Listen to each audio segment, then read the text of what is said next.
बिस्मिल्लाहिर्रहमानिर्रहीम। Welcome to my channel study room. Exercise 11A question number 4 मैं आप लोगों को करा रही हूँ और जो बुक मैं फॉलो कर रही हूँ वो है Oxford 7th edition new syllabus mathematics book 1 है। आपकी ये जो एक्सरसाइज है 11A इसका क्वेश्चन नंबर 4 इसके पार्ट्स दिए हुए हैं A, B और C। इस वक्त सबसे पहले हम पार्ट A करते हैं। अच्छा, क्वेश्चन नंबर 4 को समझने से पहले हम ज़रूरी है कि हम समझ लें कि एक्सटीरियर एंगल्स क्या होते हैं। Exterior angles of a triangle. Suppose करें कि ये कोई एक ट्रायंगल है ए बी सी। ये ट्रायंगल ए बी सी जो है, अगर इसकी ये जो लाइन है ए बी, ये लाइन को अगर मैं एक्सटेंड कर दूं और इससे एक पॉइंट पी प्रोड्यूस हो रहा है, ये आगे गई, ये यहाँ पी प्रोड्यूस हो रहा है। अब इसको एक्सटेंड कर दिया हमने।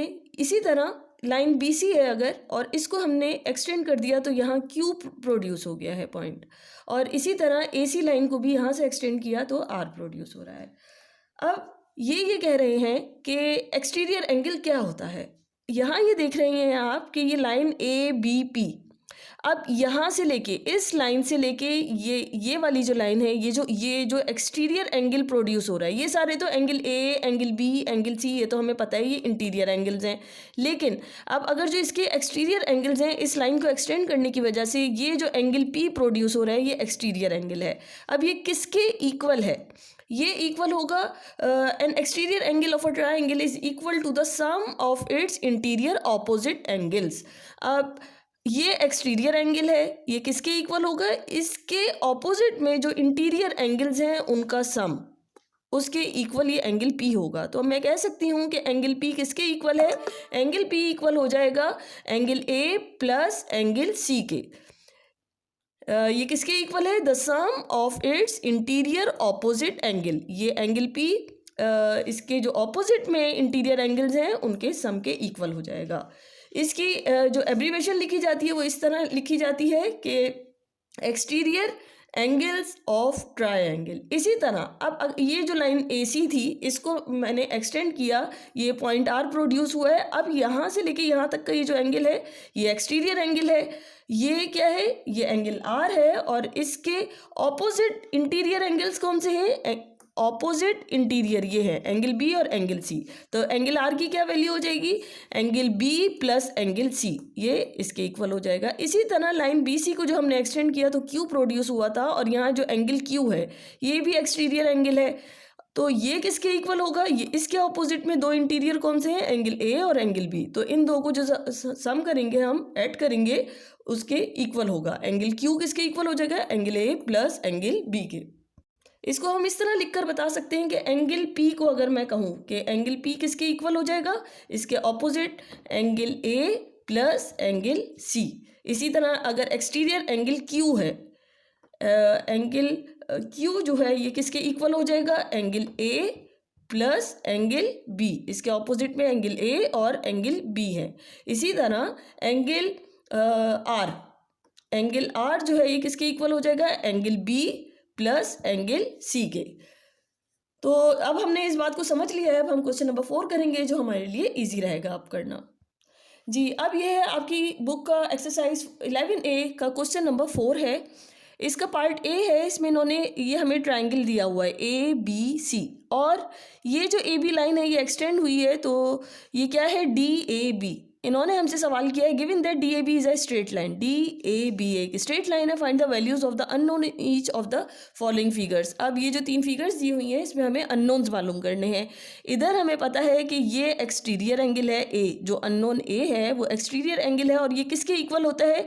ये इंटीरियर एंगल्स के सम के, अपोजिट इंटीरियर एंगल्स। इसके अपोजिट इंटीरियर ये है 55 डिग्री और 47 डिग्री। तो मैं इधर क्या लिख सकती हूँ? इधर ही सॉल्व कर देते हैं इसके सामने ताकि आप लोगों को समझ में आता रहे।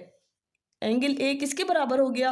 ये हो गया 47 degree plus 55 degree.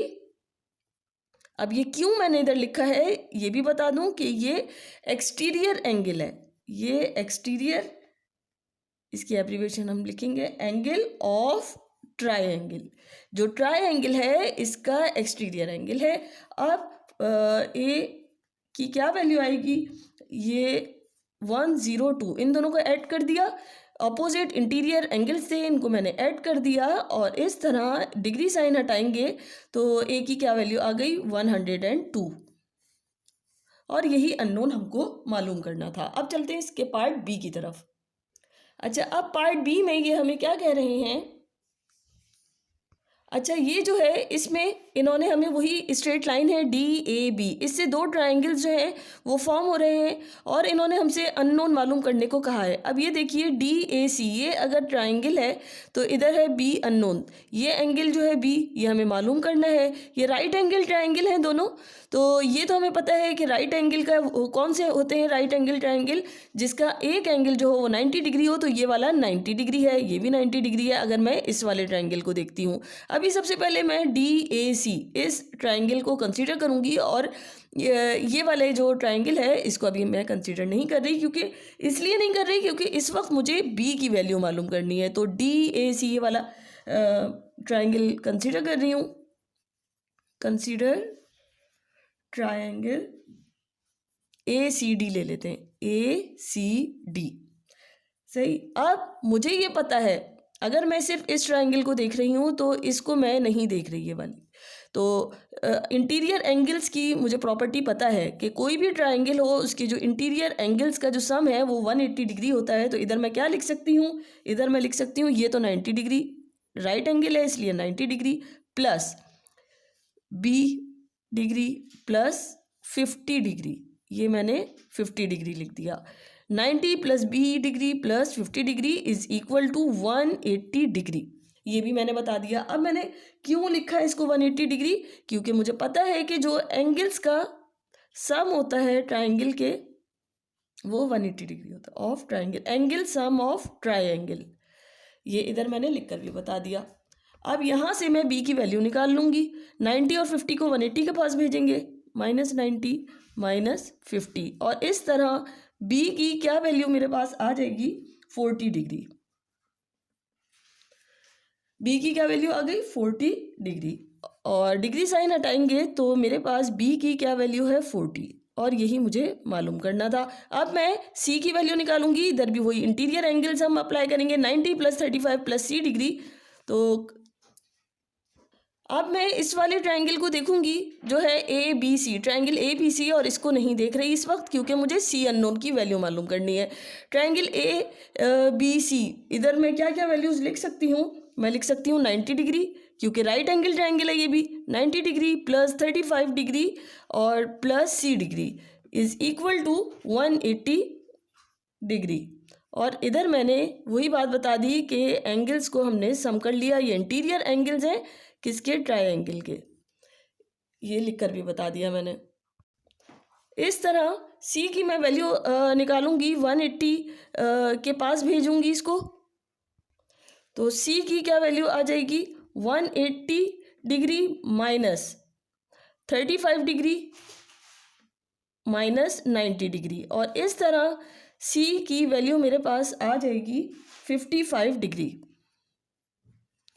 Degree sine हटाएंगे तो हमारे पास C की वैल्यू 55 आ जाएगी। मैंने ये वाला ट्रायंगल कंसीडर किया था और इंटीरियर एंगल्स की प्रॉपर्टी अप्लाई करी थी, इन तीनों को ऐड कर दिया, 35 + 90 + C is equal to 180 degree और इस तरह यहाँ से मैंने C की वैल्यू निकाल ली थी जो कि मेरे पास 55 डिग्री आई है।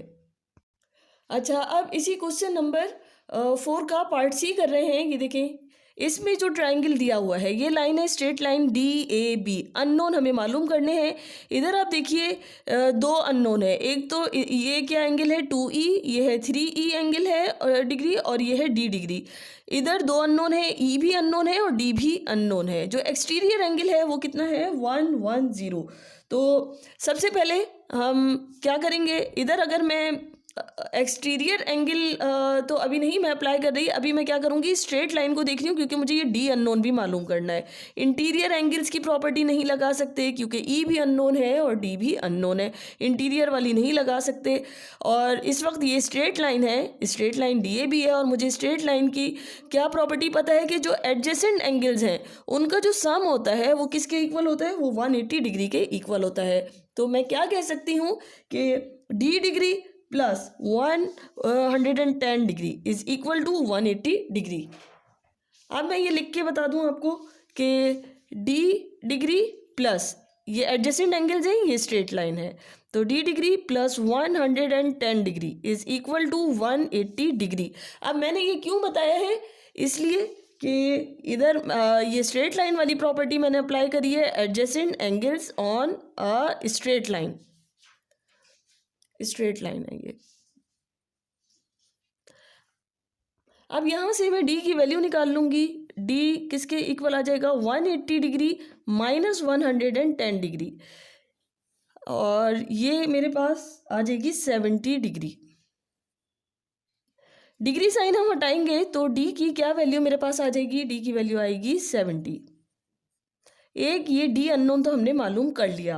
अब क्या करना है, अब मुझे ई की वैल्यू निकालनी है। यहाँ मैं एक्सटीरियर एंगल की प्रॉपर्टी अप्लाई करूँगी। वो क्या है, ये जो एक्सटीरियर एंगल है किसके इक्वल होगा, इंटीरियर ऑपोजिट एंगल्स के सम के। तो इसके इंटीरियर ऑपोजिट एंगल ये 2e डिग्री है और 3e डिग्री है, इन दोनों को मैं ऐड कर दूंगी, ये किसके इक्वल हो जाएंगे, इनका सम जो है, ये इंटीरियर ऑपोजिट एंगल है किसके, इसके, ये एंगल है 110, ये एक्सटीरियर एंगल है, इसके ऑपोजिट टू इंटीरियर एंगल्स जो हैं वो ये हैं, इनका सम जो है वो इसके इक्वल होगा। तो मैं इधर क्या लिख सकती हूँ, 2e डिग्री, ये वाला 2e degree plus 3e degree, ये किसके इक्वल हो जाएगा, 110 डिग्री। और इधर मैंने बताना भी है कि ये मैंने क्यों लिखा है कि ये एक्सटीरियर एंगल्स हैं ऑफ ट्रायंगल, जो अभी मैंने आपको बात स्टार्ट में समझाई थी जब क्वेश्चन मैं स्टार्ट कर रही थी कि एक्सटीरियर एंगल्स क्या होते हैं। इधर 2e degree plus 3e degree ये हो जाएगा 5e डिग्री, ये किसके इक्वल होता है, 110 डिग्री के। और e की वैल्यू यहाँ मेरे पास आ जाएगी, 5 इधर मल्टीप्लाई हो रहा है, इधर डिवाइड हो जाएगा, 110 डिवाइडेड बाय 5, और ये यहाँ पर e की क्या वैल्यू आ जाएगी, 22। कैंसिल करने पर मेरे पास ये आ जाएगा 22 डिग्री। डिग्री साइन हटाएंगे तो ई की क्या वैल्यू आ जाएगी, 22। और यही वो अननोन है जो हमको मालूम करना था। मुझे उम्मीद है आप लोगों को बहुत अच्छी तरह समझ में आ गया होगा। फिर भी कोई कन्फ्यूजन है तो आप लोग पूछ सकते हो। मेरे चैनल को लाइक करना, शेयर करना और सब्सक्राइब करना बिल्कुल नहीं भूलें। Thank you.